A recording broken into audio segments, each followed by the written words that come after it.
नमस्कार दोस्तों, और स्वागत है आप सबका तवी टेल्स के एपिसोड 65 में। और एक ऐसा प्लेटफॉर्म है, जैसा आप सब जानते हैं, तवी टेल्स का, जहाँ पे हम जम्मू की उन पर्सनैलिटीज़ को आपके सामने लेकर आते हैं जिन्होंने अपने काम, कमिटमेंट और विजन से जम्मू और सोसाइटी को डीपली इम्पैक्ट किया है।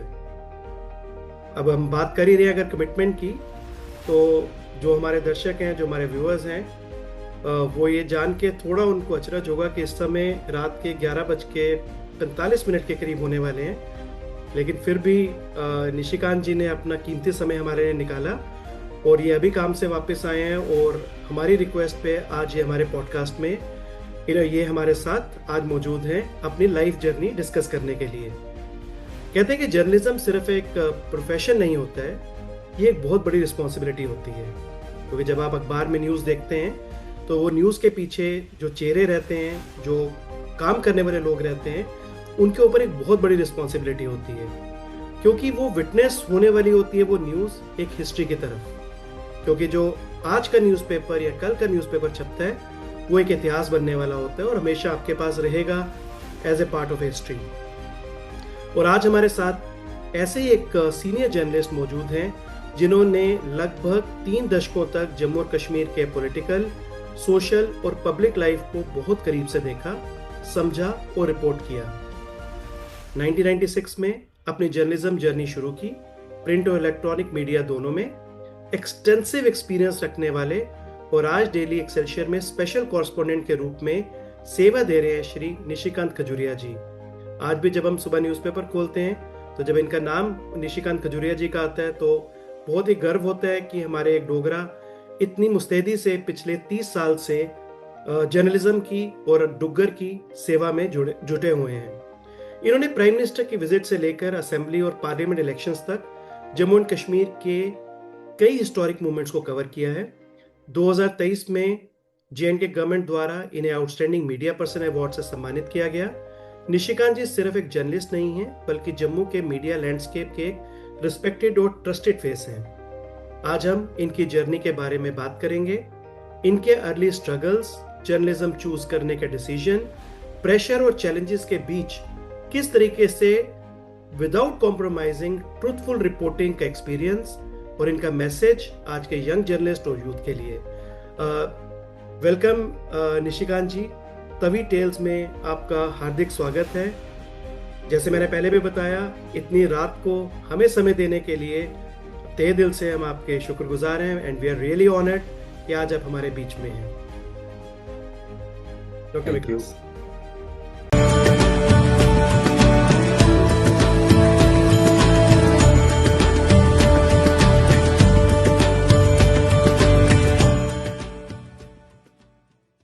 निशिकांत जी, आपका हार्दिक स्वागत है जम्मू और डोगरों के अपने प्लेटफॉर्म तवी टेल्स पे।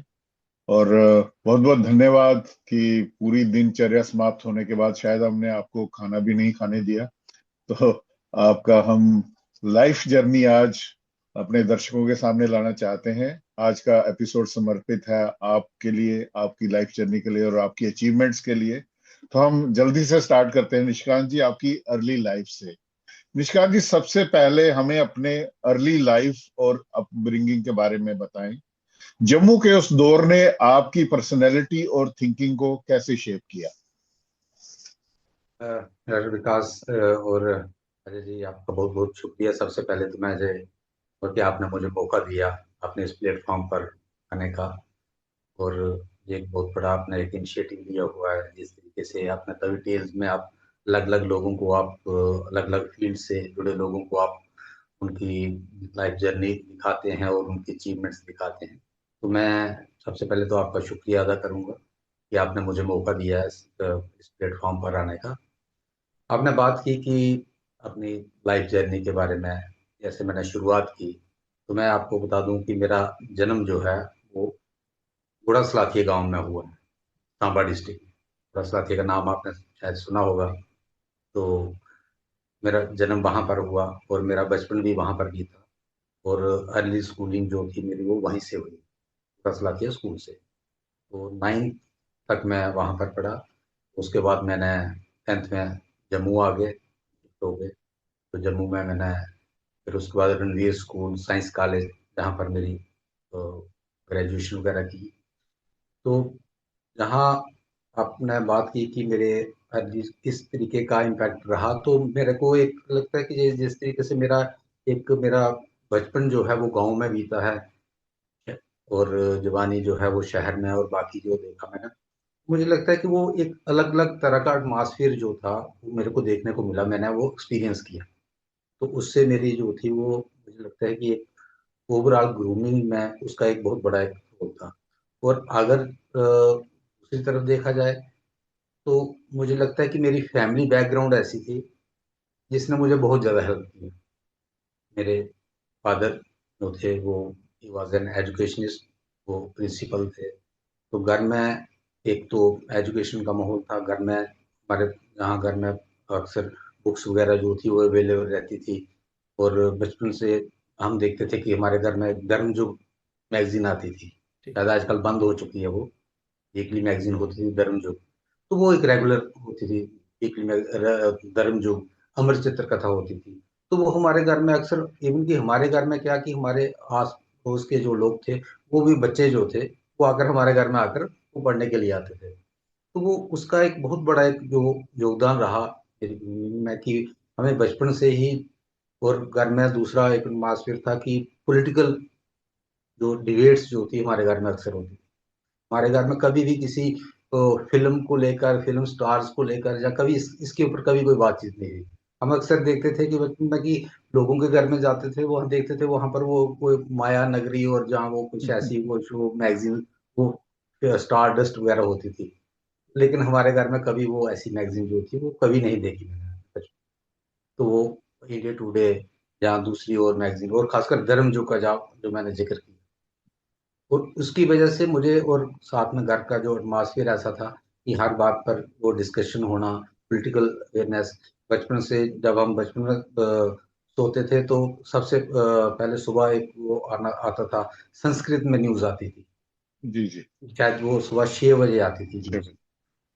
तो पापा जो थे वो पूरा दिन जो थे वो न्यूज, वो हर न्यूज जो थे वो सुनते थे। तो हमें बचपन में सबसे पहले वो संस्कृत की न्यूज सुनाई देती थी।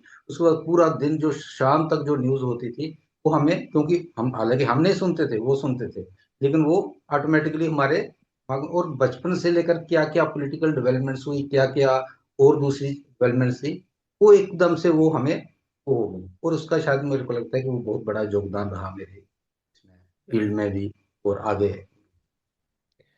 नहीं नहीं, बिल्कुल निशिकांत जी। और जो जिस तरीके से आप लिखते भी हैं, क्योंकि आपके लिखने का स्टाइल भी बहुत डिफरेंट है, और जब आप सोशल मीडिया पे भी अगर आप कुछ पोस्ट करते हैं तो उसमें क्लियर कट झलकता है कि एक डेप्थ, ना कि it's a superficial. Because maximum time पे हम देखते हैं कि कोई भी पॉलिटिकल या कोई भी जियो पॉलिटिकल अगर कोई रिव्यूज देता है, वो बहुत सुपरफिशियल होते हैं, खाली सरफेस को स्क्रैच करते हैं।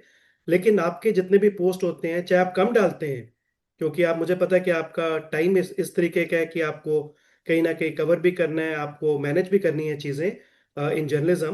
बट जो भी आप डालते हैं वो वेल थॉट ऑफ रहता है, रिसर्च रहता है, और उसके पीछे जो आज हमें पता चला कि डेप्थ है, धर्मयुग है, इंडिया टुडे है, और जिस तरीके से घर का जिस तरीके से माहौल था जिसमें एजुकेशन, पॉलिटिक्स और पॉलिटिकल व्यूज, उसके ऊपर काफी हद तक जोर था। तो शायद यही एक रीजन होगा कि आप इतने अच्छे जर्नलिस्ट बन के उभरे, और आपने 30 साल का अंतराल आपने जर्नलिज्म को दिया, और आगे भी बहुत साल का आपने जर्नलिज्म को और भी अभी आपने सेवा देनी है। अब साइंस बैकग्राउंड से आए, जीजीएम साइंस कॉलेज मेरा भी एल्मा मैटर, आप भी वहीं से पढ़े हुए, इंग्लिश लिटरेचर पढ़ा आपने, और फिर आपने जर्नलिज्म चूज किया। उस वक्त जर्नलिज्म को करियर बनाना इतना कॉमन भी नहीं था। बिकॉज मैं उसी समय का देखता हूँ कि तीन चार प्रोफेशन ही थे 90s में, जिस टाइम पे वी ऑल वर ग्रोइंग। तो या तो आप डॉक्टर बन जाएंगे, इंजीनियरिंग करेंगे, या आप एमबीए करके किसी प्रोफेशन में चले जाएंगे। और साइंस कॉलेज का सबसे मेजर एक वो था कि कोई अच्छी सी कंपनी आएगी फार्मास्यूटिकल की, उसमें भी आप जा सकते हैं। तो ये बहुत उस समय के थे, लेकिन जर्नलिज्म इतना कॉमन नहीं था। आखिर क्या चीज थी जिसने आपको उस प्रोफेशन की तरफ अट्रैक्ट किया ड्यूरिंग कॉलेज डेज? मैं अजय जी, मैं एक बात कहूंगा कि मैं जर्नलिस्ट, इसे एक आप एक्सीडेंटल कह सकते हैं, एक्सीडेंटल जर्नलिस्ट। तो उसमें ऐसा था कि मैं कभी भी इस प्रोफेशन के बारे में कभी सोचा नहीं था, और शायद मुझे पता भी नहीं था कि ये भी कोई प्रोफेशन होता है, जर्नलिज्म भी कोई प्रोफेशन होता है। हालांकि मैं पॉलिटिकली बड़ी अवेयरनेस थी, घर का एटमॉस्फेयर ऐसा था, लेकिन कभी जर्नलिज्म के बारे में नहीं सोचा। तो मेरा बचपन से एक अब बचपन से एक ख्वाब होता है कि कोई डॉक्टर बनेगा, इंजीनियर बनेगा, या कुछ करेगा। और मेरी फैमिली बैकग्राउंड ऐसी थी कि घर में मेरे घर में सारे लोग जो थे गवर्नमेंट एम्प्लॉय। मेरे ग्रैंडफादर जो थे वो गवर्नमेंट एम्प्लॉय रह चुके थे, father government employ, brother, cousins, even की रिलेटिव 100% लोग जो थे वो गवर्नमेंट एम्प्लॉय। मतलब इवन कि मेरे रिलेशन में भी 100% जो थे गवर्नमेंट एम्प्लॉय। तो मुझे बचपन से ही एक ना गवर्नमेंट जॉब से एक सॉर्ट ऑफ नफरत कह लो कि मुझे वो वो एक मॉन्टरनेस लगता था कि यार क्या लाइफ है ये, आप बचपन में सो आउट हो गए, वो करोगे, वही ऑफिस जाना, ऑफिस से वापस आना, ये कोई लाइफ नहीं है, तो थोड़ा सा डिफरेंट होना चाहिए। तो मैं बिजनेस करना चाहता था, मेरा बचपन से ये था। बचपन में अभी I think I was in 7th 8th, तो मेरा बचपन से था कि मैं बिजनेस करूंगा।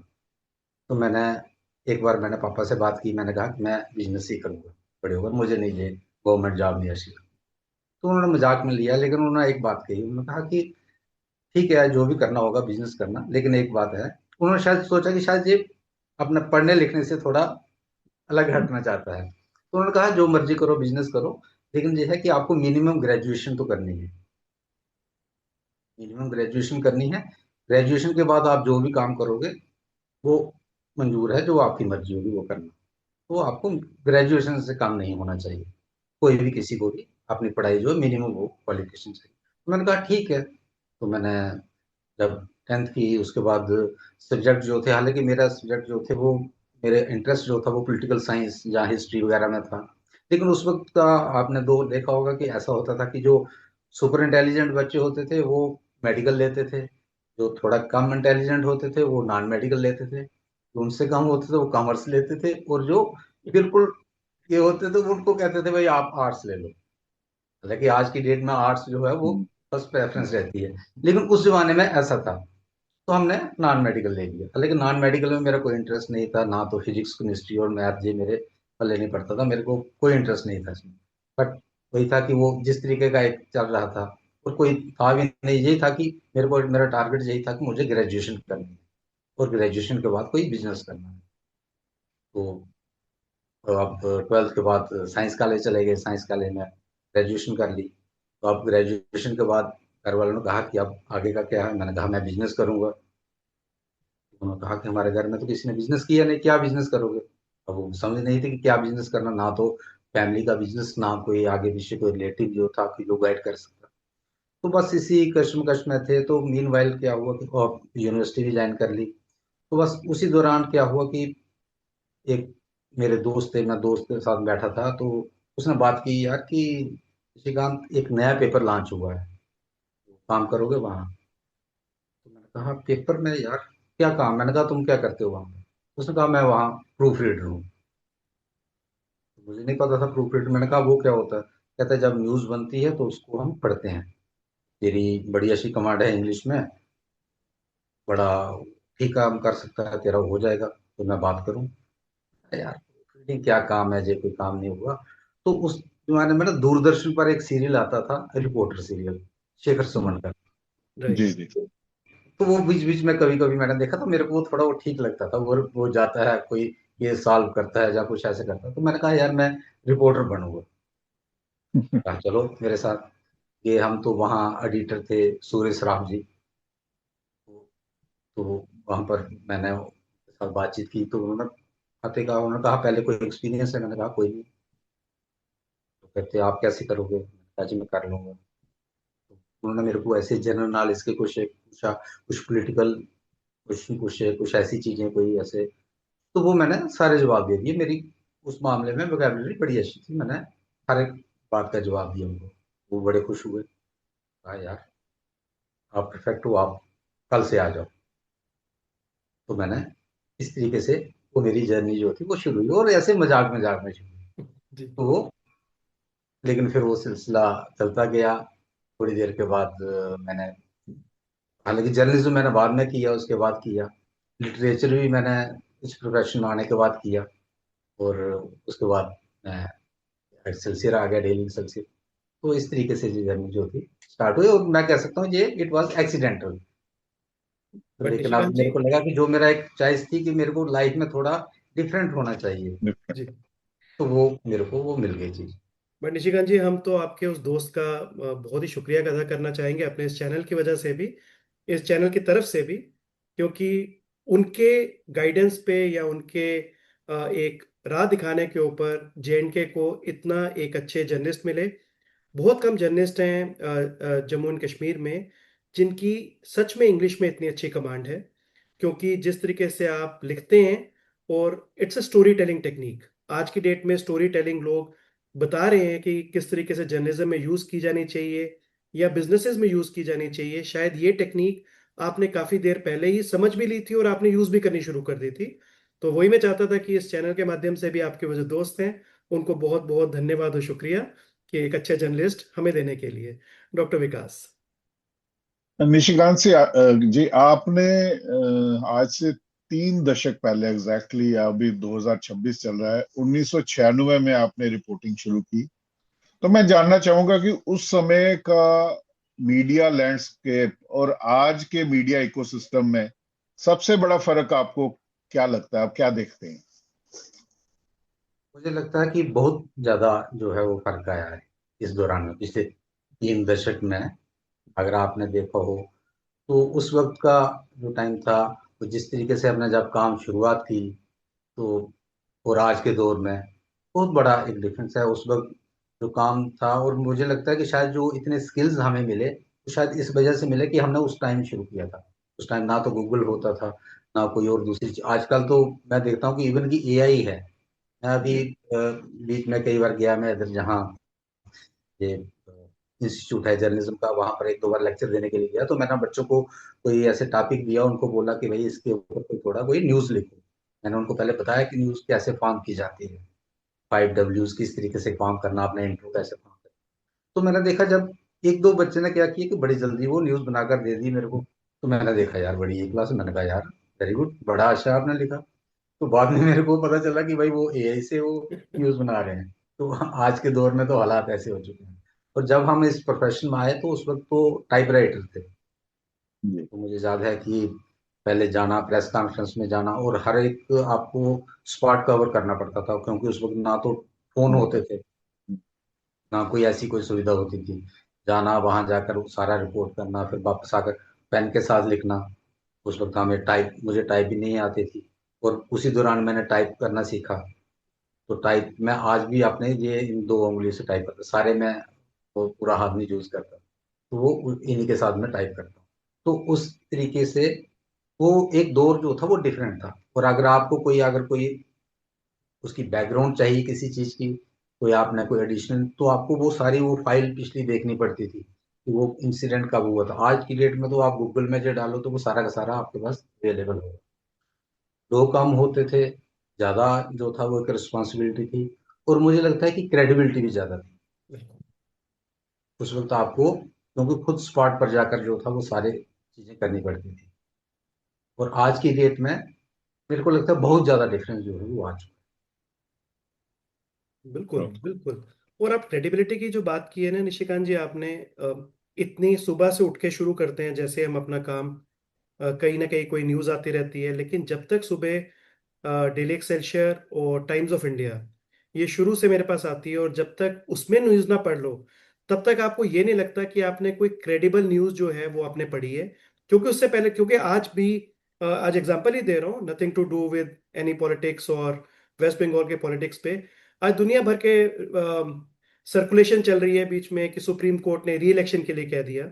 लेकिन ऐसा कुछ भी नहीं है। जब सुबह न्यूज़पेपर आएगा, डेली एक्सेलशियर और टाइम्स ऑफ इंडिया, तब पता चलेगा कि ये सारे र्यूमर हैं, एक व्हाट्सएप फैक्ट्री के थ्रू बिल्डअप किए जा रहे हैं, just to create a narrative, जो टीएमसी का नैरेटिव है, जिसका भी नैरेटिव है। तो इसीलिए जब तक न्यूज़पेपर हाथ में नहीं आता, आज की डेट में भी आपको न्यूज़ की ऑथेंटिसिटी नहीं पता चलती। और शायद यही एक रीजन है कि आज भी प्रिंट मीडिया उतना ही स्ट्रांग है जितना पहले स्ट्रांग था। है। इसमें मैं अजय जी ऐड करना चाहूंगा, एक मैं आपको बताना चाहूंगा, आपने क्रेडिबिलिटी की बात की। तो मुझे लगता है कि एक जर्नलिस्ट के लिए क्रेडिबिलिटी सबसे बड़ी चीज होती है। और शायद एक न्यूज़पेपर के लिए, किसी ऑर्गेनाइजेशन के लिए। मैं तो कहता हूँ हर चीज़ के लिए क्रेडिबिलिटी, और खासकर अगर जर्नलिज्म की बात की जाए, किसी न्यूज़पेपर की बात की जाए या किसी न्यूज़ ऑर्गेनाइजेशन की बात की जाए, तो उसके लिए क्रेडिबिलिटी सबसे बड़ी चीज़ है। जैसे आपने खुद बताया कि अलग अलग जगह से सोर्सेज से न्यूज़ आ रही है, लेकिन सुबह देखेंगे कि न्यूज़पेपर में क्या आया होगा। और न्यूज़पेपर में आपने नाम लिया कि मैं डेली एक्सेलसियर पढ़ता हूँ, क्योंकि उसकी क्रेडिबिलिटी है। बाकी न्यूज़पेपर भी हैं, लेकिन उसकी क्रेडिबिलिटी, तो उसका मैं एक छोटी सी एग्जांपल देना चाहूंगा। मैं जब नया नया इस प्रोफेशन में आया था, आई थिंक इट वाज 98, तो 98 में मैंने एक्सेलसियर ज्वाइन किया। तो अभी मेरे को आए हुए भी शायद 4-5 महीने हुए थे। तो उसको आई वाज कब रिपोर्टर। तो जो ऐसे कब रिपोर्टर को जो एक असाइनमेंट दी जाती है कि क्राइम रीड दी जाती है, क्राइम, छोटा मोटा क्राइम की। तो हम उसमें क्या करते थे कि हॉस्पिटल जाता था मैं, मेडिकल कॉलेज में, क्योंकि फ़ोन वगैरह तो ज़्यादा थे नहीं। हॉस्पिटल में भी फ़ोन नहीं होता था। हॉस्पिटल में जो पुलिस फोर्स थी, उनके पास भी अगर फ़ोन मिलाना होता था तो वो पहले हमें पुलिस कंट्रोल रूम में फ़ोन फ़ोन मिलाते थे। वहां से फिर वो आगे ट्रांसफ़र करते थे कॉल। तो इतना टफ था।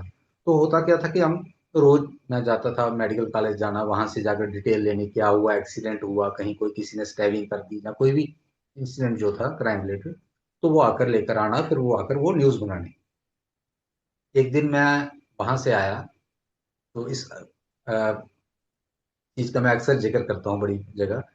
मैं वहां जब ऑफिस में पहुंचा, तो ऑफिस में पहुंचकर मेरे सीनियर जो थे, मेरे बीरू जी, तो उन्होंने कहा कि आपने हॉस्पिटल का वो ले लिया। मैंने कहा हाँ।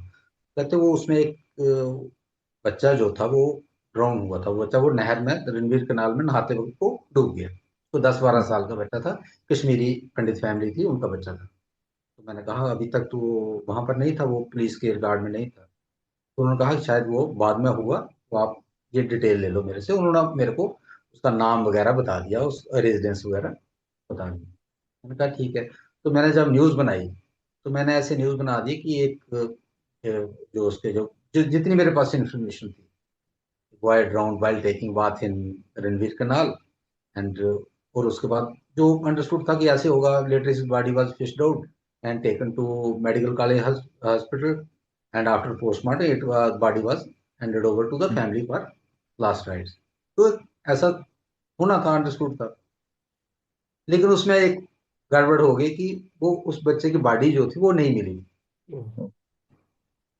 तो नेक्स्ट मॉर्निंग क्या हुआ कि अच्छा, वो शाम तक तो ढूंढते रहे, बॉडी नहर में नहीं मिली। तो क्या करना था कि रात को फिर वो घर से फ्रेश नहीं, नेक्स्ट मॉर्निंग उन्होंने कहा कि वो उसका कैनाल को बंद करना था। तो कैनाल बंद करने का परमिशन जो थी वो डीसी जम्मू जो था वही देते थे। तो वो पूरी फैमिली जो थी वो गए डीसी ऑफिस के जम्मू। तो डीसी ऑफिस में अभी वो इकट्ठे हुए थे, तो वहां पर जो क्लर्क था उसने कहा भाई क्या काम क्या है। उन्होंने कहा कि ऐसे ऐसे हमारा बच्चा जो है वो डूब गया है नहर में, तो उसको नहर को बंद करना है, तो हमें उसके लिए परमिशन चाहिए। तो उसने कहा भाई कब डूबा, कल डूबा। तो उसने कहा भाई ये एक्सेलसियर में तो आया हुआ कि बच्चा मिल गया, क्योंकि एक्सेलसियर में न्यूज थी भाई वो बच्चा मिल गया और वो बॉडी दे दी। वो बेचारे परेशान हो गए भाई। अच्छा, और एक्सेलसियर की क्रेडिबिलिटी है भाई, एक्सेलसियर में न्यूज आ गई, दैट मीन्स कि बच्चा मिल गया। वो बेचारे, उन्होंने कहा कि हमें तो बच्चा मिला नहीं। उन्होंने कहा शायद वो बॉडी मॉर्चरी में होगी, हॉस्पिटल में होगी। गर्मियों के दिन थे शायद, जुलाई मंथ था शायद, जुलाई अगस्त का। तो वो बेचारे, वो फैमिली जो थी, दोपहर को वो गए, मेडिकल कॉलेज गए, वहां पर मॉर्चरी में गए, वो सारी बॉडीज देखी, उसमें कोई नहीं था। वो बेचारे वहाँ जो पुलिस पोस्ट थी वहां पर गए, तो पुलिस पोस्ट वाले ने, उसने कहा कि भाई हमारे पास तो नहीं। उसने ऐसे मजाक में कह दिया, उसने कहा शायद वो बॉडी ना एक्सेलसियर वाले ले गए होंगे। तो वो बेचारे परेशान होकर वो एक्सेलसियर पहुंच के दोपहर को, वहां आकर उन्होंने शोर करना शुरू कर दिया, काफी प्रोटेस्ट वगैरह किया। तो हमारे जो रिसेप्शनिस्ट था वो भी कश्मीरी पंडित था, उनकी आपस में बड़ी बहस वगैरह हो गई। तो अंदर रुमित्रा साहब थे मेरे बॉस, तो उन्होंने आवाज सुनी, उन्होंने कहा भाई क्या बात है। उन्होंने रिसेप्शनिस्ट को बुलाया, तो सर उसने बताया कि सर ऐसे ऐसे बात हो गई है। उन्होंने कहा कि कोई बात नहीं, उनके 2 लोगों को भेजो मेरे पास। वो आए, उन्होंने कहा कि भाई ऐसे बात है, आपने पेपर में न्यूज लगा दी, तो हमें ये दिक्कत हो रही है। उन्होंने कहा कोई बात नहीं। उन्होंने फोन मिलाया डीसी ऑफिस, उनको बोला कि भाई ऐसे गलती से अगर न्यूज आ गई है हमारी, तो ऐसे आप इनकी रिक्वेस्ट मान लो, कनाल जो है बंद करके इनकी हेल्प करो। हो गया, वो चले गए। शाम को मैं ऑफिस आया तो मेरे को आते ही पहले उसने, रिसेप्शनिस्ट ने बता दिया कि ऐसे ऐसे बात हो गई। अच्छा, मेरी गलती थी। थोड़ी देर बाद बॉस ने मेरे को बुलाया, सुमित्रा साहब ने। तो वो, उनका एक था कि वो कुछ भी हो जाए कभी भी डांटते नहीं थे। उन्होंने बड़े प्यार से मेरे को कहा, उन्होंने कहा, तुझे भी क्या बात हो गई? मैंने कहा सर ऐसे ऐसे बात थी, मेरे पास न्यूज़ थी, मेरे को मेरे ब्यूरो चीफ ने, मेरे सीनियर जो थे उन्होंने मेरे को बताया कि ऐसे ऐसे ये इन्फॉर्मेशन है। मैंने लगा दी। हालांकि उन्होंने मेरे को ये नहीं बताया था कि बॉडी मिल गई है, वो मैंने अपने से पैडिंग कर दी थी। तो मैंने कहा कि मैंने तो उनके कहने पर लगा दी। तो उन्होंने मेरे को बोला, उन्होंने कहा देखो बेटा, कोई भी इंफॉर्मेशन हो आपके पास, जब भी कोई इंफॉर्मेशन आए उसको हमेशा क्रॉस चेक करो। अगर मैं भी आपको बोलूं कि ऐसे कोई इंसिडेंट हो गया या ऐसी बात हो गई, तो मेरा भी यकीन मत करो, उसको क्रॉस चेक करो। हमेशा इंफॉर्मेशन को क्रॉस चेक करने के बाद फिर न्यूज। तो वो एक चीज जो थी ना, वो एक मेरे माइंड में बैठ गई कि शायद उसके बाद कभी ऐसा नहीं हुआ मेरे से कि कई लोग करते हैं कि न्यूज आई तो आपने रश किया और फौरन उस न्यूज को फाइल कर दिया। हमेशा न्यूज आई तो उसको क्रॉस चेक करो, 2 जगह 3 जगह क्रॉस चेक करने के बाद उसकी ऑथेंटिसिटी, और इन केस अगर आप वो क्रॉस चेक करने के बाद नहीं मिलती तो उसको न्यूज को इस तरीके से प्रेजेंट किया जाए कि आपको, कि अभी तक ये वेरीफाई नहीं हुआ है। राइट। तो वो शायद मेरे लिए एक बहुत बड़ा एक वो लेसन था। नहीं निशिकांत जी, ये आपके लिए तो सबक था ही, लेकिन ये जो मेरे ख्याल से जो बडिंग जर्नलिस्ट हैं उनके लिए भी एक बहुत स्ट्रांग मैसेज है, चाहे वो भी पढ़ रहे हैं या इस करियर में 1 या 2 साल से आ चुके हैं, कि न्यूज़ की क्रेडिबिलिटी और इंसान की क्रेडिबिलिटी भी न्यूज़ से बनती है। बिल्कुल। क्योंकि अगर कोई लंबे अरसे से जो भी जर्नलिस्ट जम्मू एंड कश्मीर में काम कर रहे हैं, वो अपनी क्रेडिबिलिटी उनकी और न्यूज़पेपर दोनों की साथ साथ चली है, तभी जाके वो एक नाम बने हैं, जिसमें से आप भी एक हैं। जम्मू और कश्मीर हमेशा पॉलिटिकली और सोशली सेंसिटिव रीजन रहा है, और आपने तो अपना पत्रकारिता का जो सफर शुरू किया था वो आपने किया ही उस दौर में था कि जब यहाँ पे टर्बुलेंस जो थी वो बिल्डअप होनी शुरू हो चुकी थी। बिल्कुल। ऐसे इन्वायरमेंट में रिपोर्टिंग करते वक्त सबसे डिफिकल्ट असाइनमेंट्स या इमोशनली चैलेंजिंग मोमेंट कौन से रहे? कौन सी ऐसी खबर रही जिसने ना तो आपको रात को सोने दिया और ना सुबह ठीक से जागने दिया, कि भाई ये एक ऐसी खबर आ चुकी है जो मैं बहुत ही चैलेंजिंग है, इसको अब लेकर भी जाऊं तो इसके रिpercussion इम्प्लीकेशंस क्या होंगी, और बहुत द्रवित भी किया हो जिसने आपको इमोशनली। इसमें हालांकि बड़ी बार ऐसा होता था कि कोई ऐसी न्यूज आती थी कि उसे कई बार हमें नेशनल इंटरेस्ट में, आप ये समझ लो कि उसे किस तरीके से प्रेजेंट करना है कि कहीं पर कोई नेशनल इंटरेस्ट कंप्रोमाइज ना हो या कोई ऐसी बात ना हो। और खासकर आपने उस दौर की बात की, तो उस दौर में कुछ एक ऐसे इंसिडेंट हुए जिसमें सबसे बड़ा मैं बात करना चाहूँगा। हमारे सीनियर कुलीग थे अशोक सोडी, आपने नाम सुना होगा, जी जी जी। डेली के थे। उनकी मिलिटेंसी, जब सांबा में अटैक हुआ था टेररिस्ट का, तो एक ही दिन में, और रात को हम लोग बात कर रहे थे। मैं उस वक्त जेके चैनल में था। अभी वहां पर वो न्यूज पॉइंट पेपर लॉन्च होना था, तो मीनवाइल मैं वहाँ चैनल में काम कर रहा था। तो एक पीरियड के लिए मैं वहां गया। तो अभी रात को हमारी, मेरी और अशोक सोडी की बातचीत हो रही थी कुछ प्रेस क्लब को लेकर, और काफी देर तक हम लोग डिस्कस करते रहे। मॉर्निंग में, अर्ली मॉर्निंग पता चला कि वहां पर टेररिस्ट अटैक हो गया। तो मैं खुद वहां स्पॉट पर नहीं गया, मैंने अपने कैमरामैन को बोला, वहां पर जो हमारा सांबा में था कैमरामैन, भाई ऐसे ऐसे। उसने मेरे को बताया कि भाई अटैक होगा, और उसमें वो एक होशियार सिंह थे, उनके साथ में उनका बेटा जो है वो मेरा बड़ा अच्छा दोस्त है। तो उनके साथ मेरी बड़ी अच्छी बातचीत होती थी अक्सर। वो बड़े पोलिटिकली अवेयर थे, वो पॉलिटिकल एक्टिविस्ट थे, थोड़ा लेफ्टिस्ट आइडियोलॉजी के थे। तो मेरी अक्सर कई बार उनके साथ बहस होती थी, बड़ी बार वो हम चीज़ों के ऊपर डिस्कस करते थे, खासकर कश्मीर इशू के ऊपर। उनका एक अपना स्टैंड था, प्रो सेपरेटिस्ट आप जी कह सकते हैं। तो मेरा एक अपना स्टैंड था। तो लेकिन एक बड़ी हेल्दी डिस्कशन होती थी। सबसे पहले मेरे को ये मॉर्निंग में इंफॉर्मेशन मिली कि उसके उनकी होशियार सिंह और उनकी वाइफ की, तो टेररिस्ट ने गोली मारकर हत्या कर दी।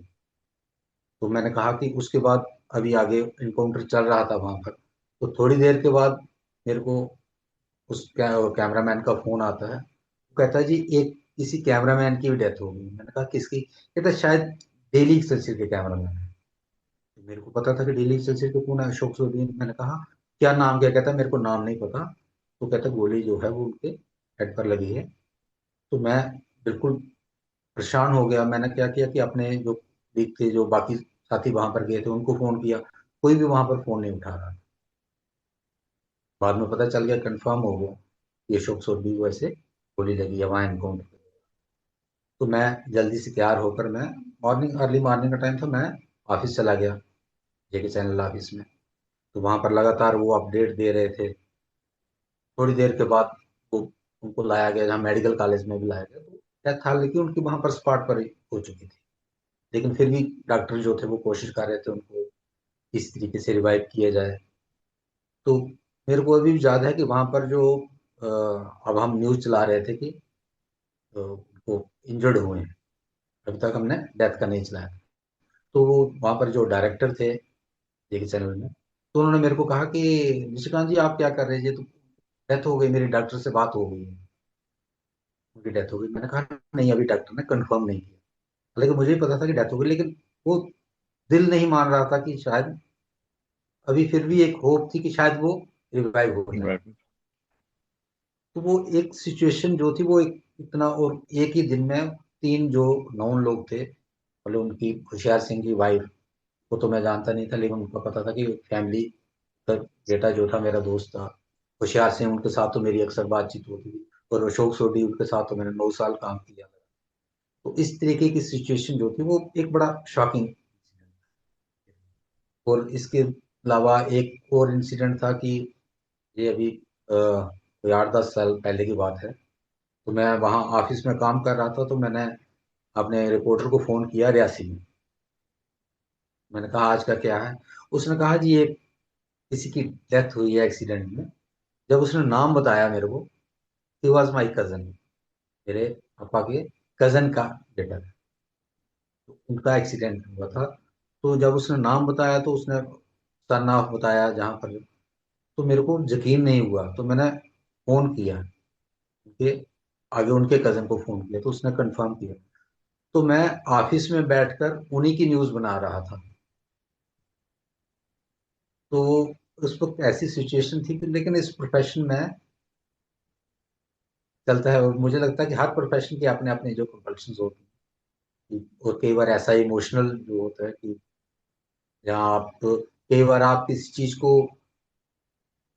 ऐसा भी होता है कि आप किसी चीज को नहीं कवर करना चाहते, लेकिन आपको प्रोफेशनली बाउंड हो कि आपने वो चीज को कवर करना है। जैसे मैंने बोला कि ये दो इंसिडेंट, ये ऐसे बड़े सारे इंसिडेंट जो थे लाइफ में आते नहीं नहीं, बहुत ही आई थिंक इमोशनल मोमेंट रहेंगे। और दोनों ही मोमेंट आपने बताया जिस तरीके से। और आई थिंक जर्नलिस्ट जो है उनको इस चीज़ से गुजरना ही पड़ता है, because end of the day अगर वो न्यूज़ जो भी है अच्छी है बुरी सामने लेकर आना तो पार्ट ऑफ प्रोफेशन है।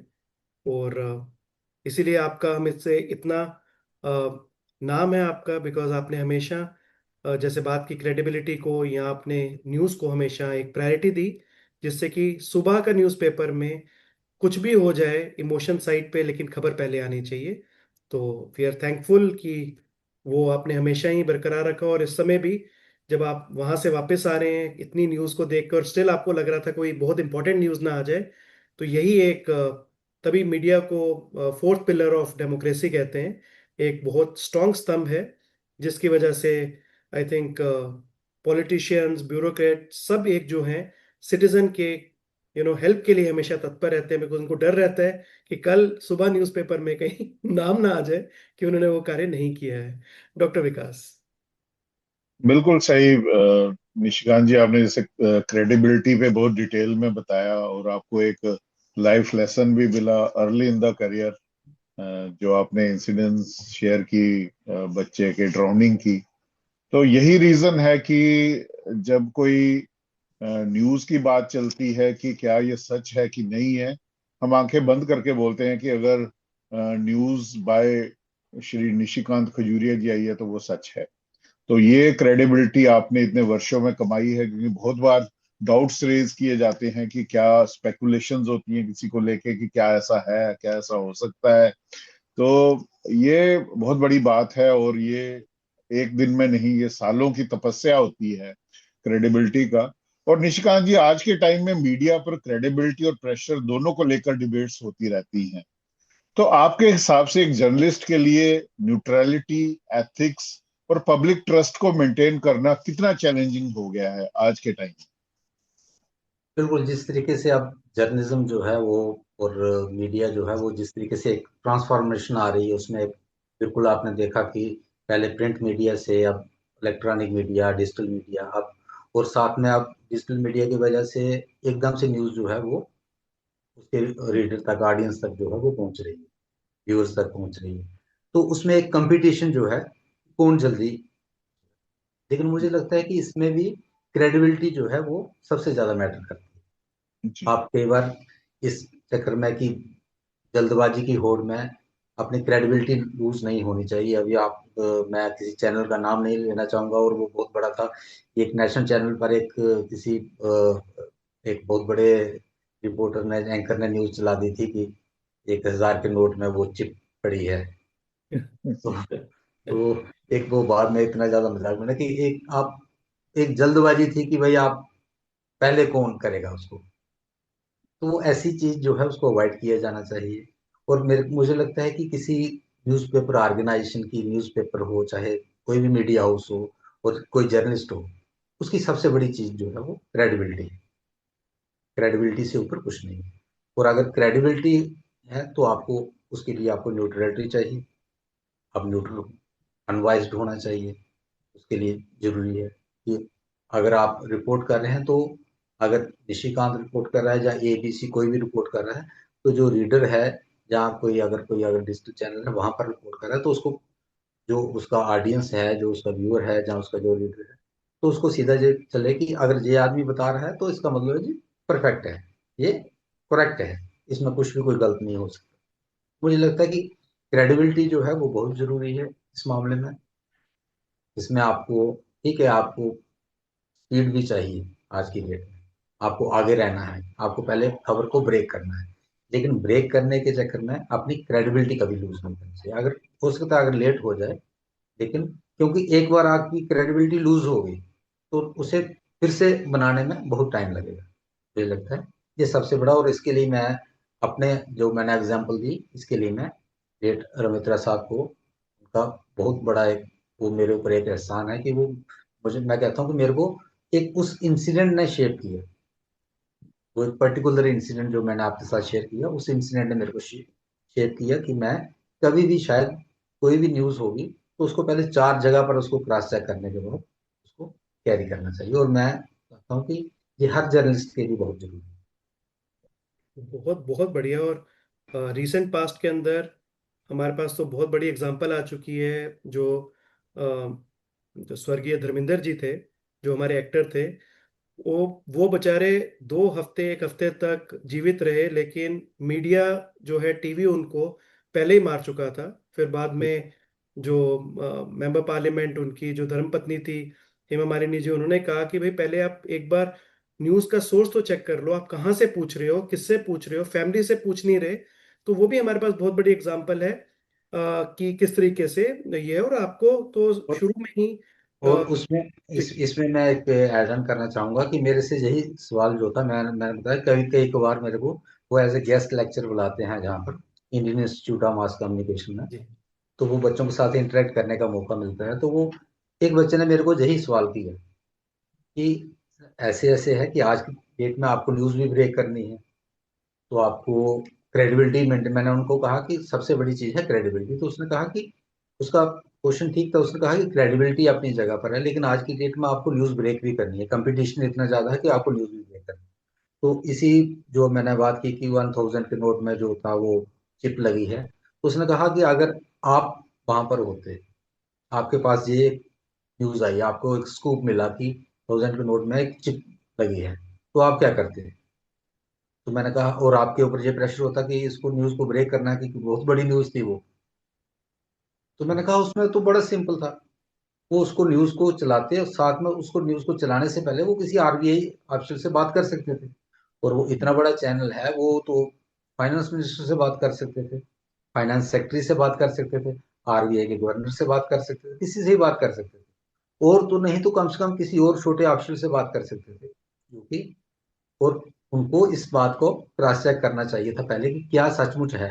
और इन केस अगर उनको ये ऐसा लगता कि नहीं, वो कंफर्म नहीं कर पाते, कोई उनको कंफर्म नहीं करता, तो वो इस न्यूज को ऐसे चला सकते थे कि ऐसा कहा जा रहा है कि इसमें चिप लगी है इस नोट के अंदर, लेकिन हमने जब बात की तो इसको अभी तक कंफर्म नहीं किया अभी तक किसी ने।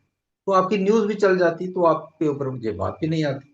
लेकिन उन्होंने ऐसे चला दिया कि हमारे पास ये एक एक्सक्लूसिव इंफॉर्मेशन है कि ऐसे है। तो दिस इज रॉन्ग। तो वो आज जैसे धर्मेंद्र की बात की कि धर्मेंद्र की डेथ हो चुकी है, तो शायद वो ऑलमोस्ट डेड हो चुके थे, जी। डॉक्टर्स ने डिक्लेयर नहीं किया। तो वो ऐसा चला सकते थे कि सोर्सेज के मुताबिक, लेकिन अभी तक डॉक्टर्स ने डिक्लेयर नहीं किया। लेकिन उन्होंने एकदम से चला दिया कि उनकी डेथ हो गई। तो ये ऐसा एक बैलेंस जो है वो इस तरीके से मेंटेन किया जा सकता है। लेकिन अब हर आदमी की अपनी अपनी सोच रहती है। नहीं, और साथ में आप सब लोगों को एक रुमित्रा सर जैसे एक इतने अनुभवी जर्नलिस्ट के से द्वारा सबक मिलना भी संभव नहीं है, क्योंकि ये भी, क्योंकि हमने इतने एपिसोड किए जिसमें काफी जर्नलिस्ट भी हमने कवर किए। उन जर्नलिस्ट में सबसे रिस्पेक्टेड नाम जो रुमित्रा सर का नाम था, और वेद भसीन सर का नाम, इन दोनों जो पिलर्स रहे हैं जेएंडके के जर्नलिज्म के। तो उन्होंने इनकी बहुत खूबियों के बारे में बताया, और आज आपने उनके रुमित्रा सर के एक और जो उनकी खूबी के ऊपर बताया कि गुस्सा नहीं करते थे, समझाने का तरीका अच्छा था। और ये सब चीजें, क्योंकि अगर वो गुस्सा कर रहे थे तो शायद वो सबक नहीं बनता, वो एक सजा बन जाती। लेकिन जब कोई प्यार से उस चीज को समझाए तो आप हमेशा उसको अपने पास सहेज के रखते हैं। अ, आपने काफी चीजें जो बताई और जो आपके लेसन्स थे, आप आईएमसी में पढ़ाने भी जाते हैं, लेकिन जो आपके कई लाइफ लेसन्स आपने अभी बताए भी, वो भी बहुत इंपॉर्टेंट रहे कि न्यूज़ को किस तरीके से ब्रेक करना है। वी ऑल नो कि इस टाइम पे न्यूट्रलिटी जो है काफी हद तक खत्म हो गई है। It's a biasness in specifically in TV, because TRP की बहुत ज्यादा होड़ लगी है। ये आप पे ज्यादा प्रेशर डालती होगी, बिकॉज वो तो अपनी खबर वापस भी लेके जा सकते हैं, लेकिन अगर एक बार प्रिंट में चला गया तो वो तो पार्ट ऑफ हिस्ट्री बन जाएगा। इसलिए आपको डबल या ट्रिपल कॉशियस रहना पड़ता है, तभी शायद इतना समय लगता है कई बार। निशिकांत जी, हम अपने पॉडकास्ट के अब अंतिम चरण में आ चुके हैं, और आपका 29-30 साल की रिमार्केबल जर्नी रही। और इस जर्नी के दौरान जब आप पीछे मुड़ के देखते हैं तो आपको ऐसी क्या चीज लगती है कि जो आप चेंज कर सकते थे आपके वास्ट करियर में? चाहे वो इंसिडेंट्स हो, चाहे वो कोई रिपोर्टिंग आपने की हो उसके बारे में, कि वो चीज ना होती। और उसी के साथ साथ आप उस सीख को लेके जम्मू के यूथ जो जर्नलिस्ट बनना चाहते हैं उनको क्या मैसेज देना चाहेंगे? मैं कई बार एक रिपोर्टिंग का एक मैं आपको एक और इंसिडेंट शेयर करूंगा कि उस वक्त मिलिटेंसी का दौर था। आई थिंक इट वाज, हाँ, 2000 स्टार्ट 2000 था।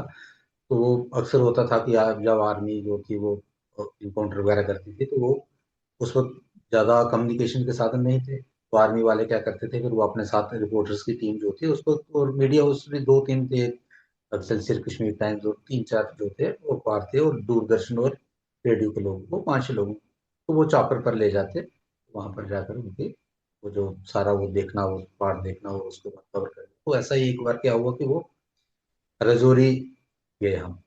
रजौरी का कोई आगे इलाका था पार लेंगे, तो वहां पर वो इनकाउंटर हुआ था, काफी मिलिटेंट्स को मारा था वहां पर, टेररिस्ट जो थे। तो आर्मी वालों के साथ इंटरेक्शन भी हुई।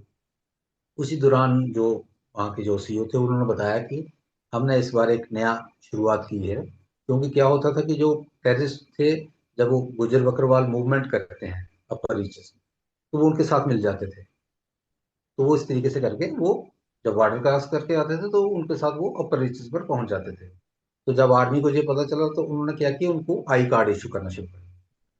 गुजर बकरवाल को उनको आई कार्ड इशू करना शुरू किया। तो वो उसने हमारे साथ शेयर की ये इन्फॉर्मेशन। तो हमने आकर पहले दिन तो तीन चार, क्योंकि वो भी नहीं था कि वो मेल करनी है जहाँ ऑफिस में, वो तो आप जब ऑफिस पहुंचोगे तो तभी आकर न्यूज बनाओगे। तो ऑफिस आकर पहले तो वो इनकाउंटर वगैरह की न्यूज थी।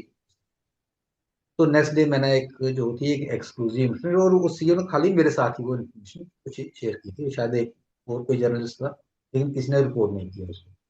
तो मैंने किया था कि army's bid to break militants nexus with Gujjar Bakarwal. मेरे को सारी न्यूज उसमें तो चली गई न्यूज। लेकिन क्या हुआ कि दूसरे दिन, अब वो मेरे अच्छे दोस्त हैं, जावेद राही, आपने नाम सुना जी होगा, जी जी। हैं वो। तो तब मैं नहीं जानता था उनको। तो उन्होंने नेक्स्ट डे क्या किया कि वो बड़े सारे लोगों को लेकर वो ऑफिस में आ गए, बाहर प्रोटेस्ट शुरू कर दिया उन्होंने ऐसे ऐसे। तो रविमित्र साहब ने उनको बुलाया, उनको बोला क्या बात है भाई, बताओ आज ऐसे। तो हालांकि उसमें मेरी कोई गलती नहीं थी, मैंने कुछ गलत नहीं लिखा था, कोई इंटेंशन नहीं थी, लेकिन उन्होंने उनको बड़े प्यार से समझाया। उन्होंने कहा ये ठीक है, आपके सेंटिमेंट्स हर्ट हुए हैं, तो हम इसको कोई टेंडर अपॉलॉजी या आप इसका हम रिवर्टल लगाएं। कोई बात नहीं, गुजर कम्युनिटी जो है वो बहादुर कम्युनिटी है, उसने बड़ा, और वाकई ये बात सच है, गुजर कम्युनिटी ने बहुत एक इम्पॉर्टेंट रोल प्ले किया है मिलिटेंसी के अगेंस्ट, टेररिस्ट के अगेंस्ट। तो उनको समझाया, वो चले गए। शाम को जब मैं ऑफिस में आया तो उन्होंने मेरे को कहा कि आपने जो न्यूज फाइल की थी तो उसमें कुछ गलत फाइल किया था आपने। अच्छा, नहीं, मैंने तो कुछ गलत फाइल नहीं किया। मैंने सोचा शायद कोई आर्मी की तरफ से कोई ऐसा आया होगा कम्युनिकेशन, भाई आपने जो गलत। मैंने कहा जी नहीं, मैंने कहा जी मैंने तो आपको दिखाई थी। उन्होंने कहा मैंने भी देखी थी, ठीक थी न्यूज थी, लेकिन इसमें एक चीज हो गई कि आपने जो कैरी किया, उनके सेंटीमेंट्स जो थे वो हर्ट हुए, गुज्जर कम्युनिटी के सेंटीमेंट्स हर्ट हुए। तो नेक्स्ट एक तो हम रिवर्टल लगाएंगे इसका, भाई इसमें हमारी इंटेंशन ऐसी नहीं थी, वो इससे आर्मी का एक था, तो हमने, अगर इसमें किसी के सेंटीमेंट्स हर्ट हुए हैं तो we feel sorry for that. और दूसरा कि इन फ्यूचर हमेशा ध्यान रखना कि जब आप ऐसी चीज रिपोर्ट करते हो, तो कहीं अगर आप ठीक भी चीज रिपोर्ट कर रहे हैं तो किसी के सेंटीमेंट्स तो नहीं हर्ट हो रहे, तो उसमें एक बैलेंस जो है वो मेंटेन करना है जरूरी। वो चीजें जो थी वो मेरे को सीखने को मिली इस दौरान। और इसके अलावा और भी चीजें जो थी मैंने अपने कैरियर में सीखी। मैं ये चाहता हूँ कि वो चीजें जो है वो आगे कैरी फॉरवर्ड हों, जो नेक्स्ट जनरेशन जो आ रही है हमारी इस प्रोफेशन में आ रही है। हालांकि उनके ऊपर मैं इस बात को मानता हूँ कि वो बहुत ज्यादा वो जल्दबाजी रहती है कि न्यूज को ब्रेक करने की, लेकिन but at the same time credibility को आपने देखना कि आपकी क्रेडिबिलिटी जो है वो बनी रहे। तो क्रेडिबिलिटी को मेंटेन करने के लिए आपको हमेशा किसी के सेंटिमेंट्स हर्ट ना हो, किसी की कोई गलत न्यूज ना जाए, उसको हमेशा क्रॉस चेक किया जाए। ये चीजें जो है वो बहुत इंपॉर्टेंट है। और उस दौरान, उस दौर में जो चीजें जो थी वो शायद ज्यादा डिफिकल्ट थी, आज के दौर में वो काफी आसान हो चुका है राइट। उन चीजों को करना। नहीं नहीं, बहुत बढ़िया रहा निशिकांत जी आपके साथ। जो अभी डिस्कशन, मैं इसको पॉडकास्ट से ज्यादा मैं इसको लाइफ लेसन मानता हूँ जर्नलिस्ट के लिए। क्योंकि आपके जो एक्सपीरियंसेस हैं, आपने एक्सपीरियंसेस जो शेयर किए, वो एक्सपीरियंसेस किसी भी जर्नलिस्ट के लिए एक बहुत बड़ा असेट हो सकते हैं। और इवन दो वो असेट उस टाइम पे भी, जिस टाइम पे टेक्नोलॉजी इतनी आगे आ चुकी है, लेकिन जर्नलिज्म में टेक्नोलॉजी न्यूज़ ब्रेक करने से अधिक क्रेडिबिलिटी के ऊपर, जो आज का आपकी तरफ से एक मैसेज भी है और एक पॉडकास्ट का आई थिंक थीम भी यही है कि एक क्रेडिबल जर्नलिस्ट, एथिकल जर्नलिस्ट बनना बहुत इंपॉर्टेंट है। कि we want to keep your name for the future also, posterity के लिए भी। बिकॉज ये खबरें कभी जाती नहीं है, क्योंकि मेरी आदत है, डॉक्टर विकास को पता है, मैं स्पेयर टाइम में नेशनल आर्काइव्स में जाता हूँ। तो नेशनल आर्काइव्स में 1850, 1870, 1880 तब से लेके सारे न्यूज़पेपर्स जो हैं वहां पे पड़े रहते हैं। वो व्यक्तियों का पता भी नहीं कहाँ पे होंगे, 200 साल हो चुके हैं, लेकिन आज की डेट में भी उनके लिखे हुए आर्टिकल्स, उनकी लिखी हुई न्यूज़, वो आज की डेट में भी कहीं ना कहीं वही है। और यही एक जर्नलिस्ट की सबसे बड़ा असेट है कि जब उनका नाम हमेशा के लिए इतिहास के पन्नों पे दर्ज हो जाता है। बहुत बढ़िया रहा निशिकांत जी आपका। और मैं पॉडकास्ट के अंत में डॉक्टर विकास से ये रिक्वेस्ट करता हूँ कि एक वोट ऑफ थैंक्स दें, और आपकी आगे आने वाली उज्जवल यात्रा, जो आज से जो पीछे 30 साल गए हैं, अगले कितने साल आप ऐसे ही जर्नलिज्म की सेवा करते रहें, ऐसे ही आप डोगरों का मान बढ़ाते रहें, और ऐसे ही हम हमेशा ये कहते रहें कि हमारे यहाँ के सबसे बढ़िया जर्नलिस्ट में एक जो है वो निशिकांत जी हैं, जिन्होंने डोगरों का मान बढ़ाया है। डॉक्टर विकास। धन्यवाद आपका बहुत बहुत। दिल की गहराइयों से निशिकांत जी इस लेट आवर्स में अपना समय निकालने के लिए तवी टेल्स के प्लेटफॉर्म को अपना कीमती समय देने के लिए और इतनी डिटेल में अपनी लाइफ जर्नी, अपनी इंस्पायरिंग जर्नी, एक्सपीरियंसेस और थॉट्स शेयर करने के लिए मैं पूरी टीम की ओर से आपका धन्यवाद करना चाहूंगा। आपकी यात्रा जो गूढ़ा स्लाथिया गांव से शुरू हुई, एक एकेडमिक बैकग्राउंड से, एक टीचिंग प्रोफेशन से रिलेटेड, आपके फादर साहब टीचिंग प्रोफेशन से थे, जिस बैकग्राउंड से आप निकले, और आप की यात्रा जो एक एक्सीडेंटल जर्नलिस्ट से शुरू हुई और एक एक्सीलेंट जर्नलिस्ट के तौर पे चल रही है, तो हमें आपकी अचीवमेंट्स पे पूरा मान है। और आपने जिस बेबाकी से और जितनी सादगी से अपने एक्सपीरियंसेस को शेयर किया, अपनी गलतियों को स्वीकार करना, ये बहुत बड़ी एक क्वालिटी होती है किसी भी इंसान की। और आपने एक पब्लिक प्लेटफॉर्म पे ये स्वीकार किया कि आपसे गलती हुई, कोई रिपोर्टिंग करते हुए या किसी के सेंटिमेंट्स हर्ट हुए तो आपने उसको कैसे रेक्टिफाई किया, ये बहुत बड़ी क्वालिटी होती है। निशिकांत जी, आज की डिस्कशन सिर्फ जर्नलिज्म पर नहीं थी, बल्कि रिस्पॉन्सिबिलिटी, ट्रुथ, पब्लिक ट्रस्ट और परसिवरेंस पर भी एक पावरफुल रिफ्लेक्शन थी। आपकी जर्नी ये दिखाती है कि जर्नलिज्म सिर्फ हेडलाइंस लिखने का काम नहीं होता, बल्कि सोसाइटी की मेमोरी को डॉक्यूमेंट करने की और ट्रुथ को प्रिजर्व करने की एक जिम्मेदारी भी होती है। 3 दशकों तक डेडिकेशन और इंटेग्रिटी के साथ काम करना अपने आप में बहुत इंस्पायरिंग है, स्पेशली ऐसे रीजन में जहां हर स्टोरी के मल्टीपल डायमेंशंस होते हैं। और जैसे आपने बताया भी कि लोगों से डिस्कशन होती थी, डिफरेंसेस ऑफ ओपिनियन भी होते थे, कोई यहाँ नेशनलिस्ट है तो कोई प्रो सेपरेटिस्ट है तो कोई सॉफ्ट सेपरेटिस्ट है, बड़ी तरह की आइडियोलॉजीज चलती हैं, लेकिन उनमें समन्वय बना के पत्रकारिता में आगे बढ़ना, ये भी एक आर्ट है।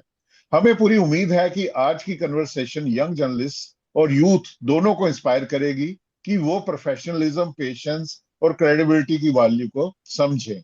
और मैं माता वैष्णो देवी, बावे वाली माता, अपनी कुल देवी, कुल देवताओं से प्रार्थना करूंगा कि आपने जिस तरीके से अपना नाम और क्रेडिबिलिटी बनाई है जर्नलिज्म की फील्ड में, आप इसी तरह उस ग्राफ को आगे बढ़ाते जाएं और आप एक उस मुकाम को हासिल करें जो मुकाम रमेत्रा साहब ने, वेद वसीम साहब ने हासिल किया है। एक जब आपका नाम आए तो समझ आए कि एक डेली एक्सेलचर होती थी, उसमें एक जब न्यूज आती थी बाय निशिकांत खजूरिया, तो वो गॉस्पेल ट्रूथ होती थी, वो इतिहास का पार्ट बन जाती थी। तो मैं फिर से दिल की गहराइयों से आपका आभार व्यक्त करना चाहूंगा, हमें अपना समय देने के लिए और हमारे प्लेटफॉर्म को सुशोभित करने के लिए बहुत बहुत धन्यवाद। जय डुग्गर, जय डोगरा, जय हिंद। जय हिंद।